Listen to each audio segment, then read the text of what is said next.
Welcome to Forgotten Frontiers, where we uncover the untold stories that blur the line between history and mystery. Imagine a world where death isn't the end. What if science could bring back the greatest leaders of the past? In the icy winter of 1799, a brilliant and ambitious young doctor raced against time to defy death itself. His mission? To resurrect none other than the first president of the United States, George Washington. But what happened when he arrived too late?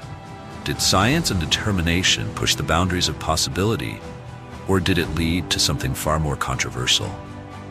Stay tuned, because this story is like nothing you've ever heard before. The plan to revive George Washington. William Thoron, a young and passionate doctor, was hurrying along a winding path in the snow-covered countryside of Virginia early on the morning of December 15, 1799. He urged his horse to run faster so he could reach Mount Vernon before former President George Washington passed away from a severe case of acute throat inflammation. If his horse could make it to the gates of Mount Vernon before Washington succumbed, the young doctor, armed with his extensive medical knowledge, was confident he could save his dear friend and benefactor. However, upon arrival and entering the grand parlor of Mount Vernon's mansion, Thoron found Washington's family and close friends grieving around the stiff body of the former president. His body was still in the same position as when he had passed the night before, preserved by the cold temperature. The mourners in the room, seeing Thoron's shock, informed him that he had arrived too late to prevent the tragic death of the great former president. But Thoron disagreed. He insisted he was not too late. The young doctor then startled the grieving family by proclaiming that he could revive President Washington. Thoron, a distinguished scholar, William Thoron was a distinguished scholar, not a quack or a mad scientist like Victor Frankenstein from fiction. Dr. William Thoron was considered a genius of the Enlightenment-era.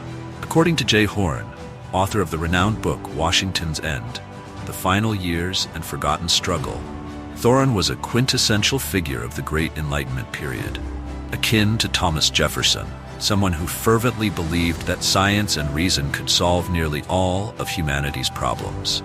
Born into a wealthy family on the British Virgin Islands in 1759, Thoron studied medicine at a prestigious university in Scotland before moving to the United States in 1780 and becoming a U.S. citizen. Although not formally trained as an architect, Thoron's innate talent for design led Washington to select him to design the new U.S. Capitol building in 1793. The following year, Washington appointed him as one of 3 commissioners overseeing the construction of the new Capitol, Washington, D.C. As part of his extensive studies on sleep science and comas, Thoron meticulously documented dozens of cases involving animals and humans who were presumed dead but were successfully revived from suspended states. Thoron's reviving methods. He joined the Royal Humane Society, a prestigious medical organization established in London in 1774 to research and promote resuscitation methods such as mouth-to-mouth breathing. This method was first described in 1744 by surgeon William Thoron to restart breathing and the heartbeat of drowning victims. Washington's fear of premature burial. At the time, doctors occasionally mistook deep comas for death, leading to widespread fear of premature burial, taphophobia. This fear resulted in the invention of safety coffins, some equipped with a string inside that could ring a bell above ground, signaling that the buried individual was still alive. As Washington lay on his deathbed on the night of December 14, 1799, he too feared being prematurely buried. His final instructions to his private secretary, Tobias Lear, were to wait at least 2 days before burying his body. Prior to this, Washington had endured 48 hours of excruciating pain caused by a severe case of acute tonsillitis, which made swallowing and breathing increasingly difficult. As suffocation became inevitable, doctors and Mount Vernon's manager withdrew up to 40% of his blood, more than 2 liters, believing that 4 successive bloodletting sessions would restore balance to the body's 4 humors: blood, phlegm, yellow bile, and black bile, thought to be the source of infections.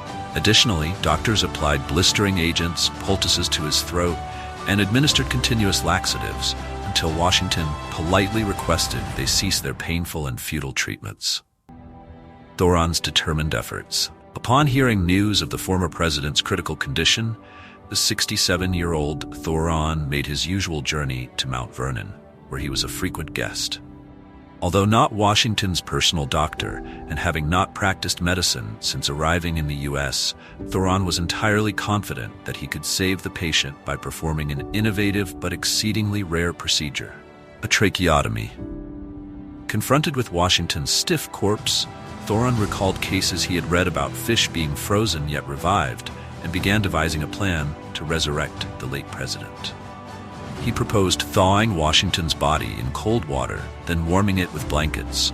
Next, he would perform surgery to create an airway to the lungs and, as he later recalled in the 1820s, inflate the lungs with air to initiate artificial respiration.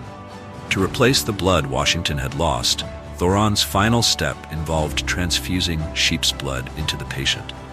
According to Horn, Thoron viewed the situation entirely from a scientific perspective, rather than a religious one. He observed the sequence leading to Washington's death and believed he could reverse it. Thoron explained the rationale behind his unique treatment. He died from blood loss and lack of oxygen. Restoring these two elements, along with body temperature, made the task seem feasible to me.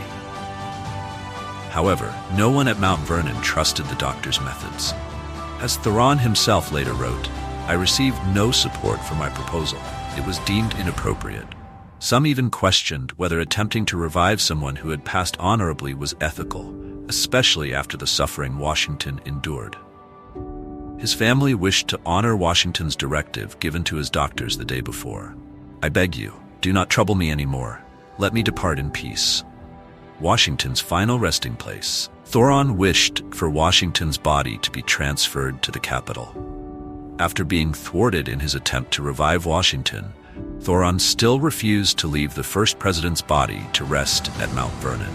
Although Washington had explicitly stated in his will that he wished to be buried on his land, Thoron hoped he would instead be interred in a private tomb beneath the Capitol Rotunda, a structure Thoron himself had designed. According to Horn, if reviving Washington was impossible, Thoron at least wanted to ensure the former president's body would rest beneath the Capitol's grand dome. The final decision. A few days after Washington's death, President John Adams asked Martha Washington, the executor of her husband's will, if she would consent to transferring his body to the U.S. Capitol. Having spent much of her life separated from her husband, Martha had planned to bury him permanently close to family. Yet again, the grief-stricken widow sacrificed her personal desires for the national interest.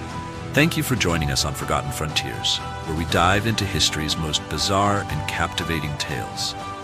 George Washington's legacy lives on, not only as the father of a nation, but as the center of one of the strangest attempts at resurrection ever recorded.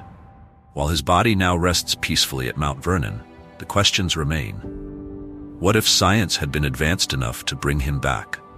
Would it have changed the course of history forever? Let us know your thoughts in the comments below. And if you enjoyed this journey into history's hidden corners, don't forget to like, share, and subscribe to Forgotten Frontiers for more incredible stories. Until next time, keep exploring the past, because the frontier of forgotten tales is endless.